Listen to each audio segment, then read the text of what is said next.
दिन तलर कथा। गोटिए जंगल रे बिलुआ आउ बाघ दुई संगात थिले। जंगलर अन्य प्राणी माने तांको बंधुत्व देखि बहुत ईर्षा करुथिले। दिने गोटिए हाथी नई रे गाधौथिला।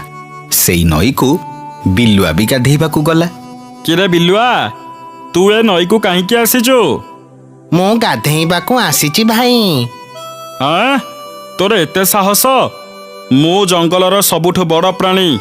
मु एई नई रे गाधौची माने तू दूरेइकी रहिबा कथा। सामान्य बिलुआ हेई मो सह गाधेइबाकू चली आसिला। देख हाथी भाई, आमे समस्ते मिसिकी जंगल रे चलुचे, तेणु जंगलर सबु जगह उपरे समस्तंकर समान अधिकार अछि। आउ कौनसी प्राणी को छोट भाबिबा बा कहिबा होउची मूर्खामी। दियासिनी काठी छोट हेले भी निया लगेइबारे साहाय्य करे। कौन हैला? तू मो सह जुक्ति करुछु? मूर्ख मानंकु भल कथा जुक्ति भली लागे। शरीर बड़ हेले कौन हैला, तमर बुद्धि बहुत छोट। बिलुआ कथारे हाथी बहुत जोरे रागिगला। से बिलुआ को गोटाए शक्त गोईठा पकेइला जे बिलुआ उड़ीकी जाई बहुत दूर रे पड़िला। बिलुआ सबू कथा जाई बाघ आगरे कहिला। बाघ बिलुआ को सांगरे नहीं पशु सभारे जाई पहुंचिला। दुई जण मिसी सिंह आगरे अभियोग कले। किरे हाथी, ये जहा कहूची से सब कोन सत? महाराज, ये मिछ कहूची। मु ताको मो सह गाधेइबाकू मना कली बोली से मो बुद्धि छोट बोली कही मते उपहास कला। महाराज, ये मते आग छोट प्राणी बोली कहिला। ये मिछ कहूची, ये मिछ कहूची महाराज। ये मिछ कहूची। सभारे दुहिंक भितरे बहुत समय पर्यंत जुक्तितर्क चलिला। बिलुआ हाथी कथारे रागिकी हाथी के बहुत जोरे कामुड़ी पकेइला।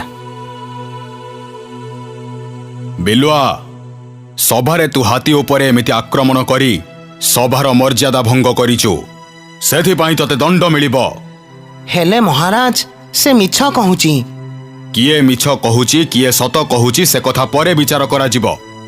राजसभारे हाथी उपरे एमिति आक्रमण करी तू निजे निजको दोषी बोली प्रमाणित करी देइछु। हेले एटा अन्याय महाराज। राजांकु तू न्याय अन्याय पढ़ेबू? सोन, कालीठू 5 दिन पर्यंत तू तो गुंफारू बाहरिबुनी। आउ जंगलर कौनसी जिनिस तू व्यवहार करि पारिबुनी। जदि कौनसी प्राणी बिलुआ को साहाय्य करंती बा ता सह कथा हुअंती, तेबे तांकु जंगलरू सबुदिन पाई तड़ी दिया जिवो। बाघ आउ बिलुआ मन दुखरे राजसभारू फेरिले। बंधु, तम सह हेइथिबा अन्याय पाई मु बहुत दुखित। आमे राजसभा को न जाइथिले तमको ए दंड मिली न थांता। छाड़, तमे मन कष्ट करनी बंधु। जहाँ हबार थिला हेला, से सब भाबी आउ लाभ नाही।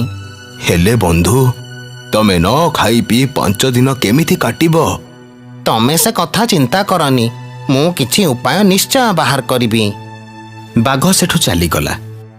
बिलुआ गुंफारे बंदी हेई रहिला। 2 दिन बीतीगला। हठात दिने रातिरे पशुमानंक गुंफारू खाद्य चोरी हेला। महाराज, मो गुंफारे मो 10टा केंदू रखिथिली। सकाळे उठी देखिला बेलको आउ गोटे भी केंदू नाही। महाराज, काली रातिरे मु आखु खाइबी बोली आनीथिली। खाइबाकू गला बेलको देखिली मो आखु किए नहीं जाइछि। महाराज, मो घरु बिड़ाई मूला चोरी हेइछि। पशु माने गुंफारू जहा जहा चोरी हेइथिला सबु जाई सिंह आगरे कहिले। एकथा सुनी सिंह बड़ चिंतारे पड़िला। तमे माने व्यस्त हुअनी। मु आज रातिरे जंगल रे पहरा देबी। मु भी देखिबी जंगलरू किए चोरी करुछि। सिंह पहरा दबा कथा सुनी पशु माने निश्चिंतरे रातिरे सोइले।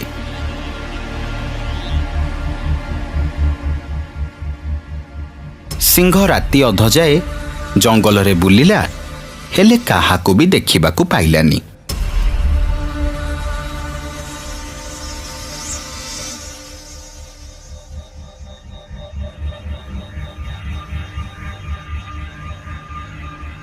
ଚୋର ବୋଧେ ମତେ ଦେଖି ଡରିଗଲା।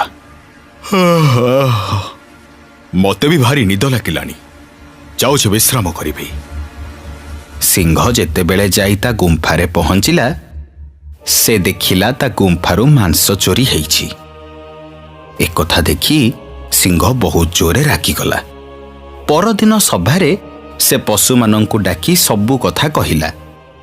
ମହାରାଜ, ମତେ ଯାହା ଲାଗୁଛି ବିଲୁଆ ଦିନରେ ଖାଇବାକୁ ପାଉନି ବୋଲି ଲୁଚିକି ସମସ୍ତଙ୍କ ଗୁମ୍ଫାରୁ ରାତିରେ ଚୋରି କରୁଛି। ହଁ ମହାରାଜ, ମତେ ବି ସେଇଆ ଲାଗୁଛି।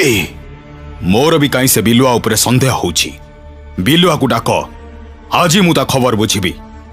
ବିଲୁଆ ରାଜସଭାକୁ ଆସିଲା। ନ ଖାଇ ନ ପିଇ ସେ ବହୁତ ଦୁର୍ବଳ ହେଇଯାଇଥିଲା। ବଦମାସ, ତୋର ଏତେ ସାହସ!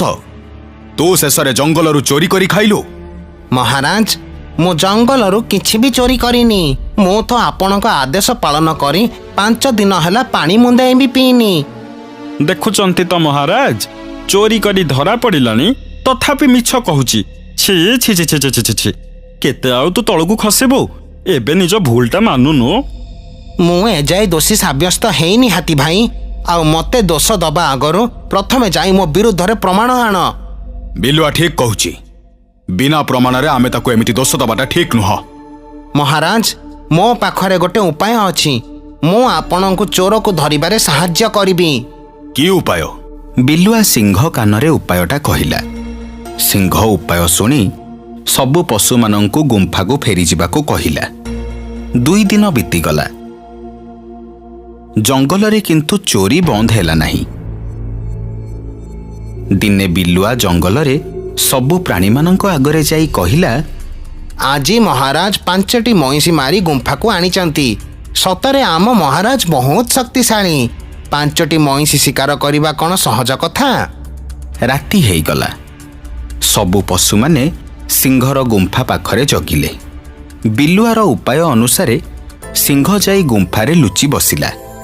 ସେତିକିବେଳେ ହାତୀ ଆଉ ଭାଲୁ ସିଂହ ଗୁମ୍ଫାକୁ ଚୋରି କରିବାକୁ ପଶିଲେ। ହାତୀ ଆଉ ଭାଲୁଙ୍କୁ ଦେଖି ବିଲୁଆ ସାଙ୍ଗେ ସାଙ୍ଗେ ଚିତ୍କାର କଲା। ସିଂହ ହାତୀ ଆଉ ଭାଲୁଙ୍କ ଉପରେ ଆକ୍ରମଣ କଲା ଆଉ 2 ଜଣଙ୍କୁ ଆହତ କରିଦେଲା।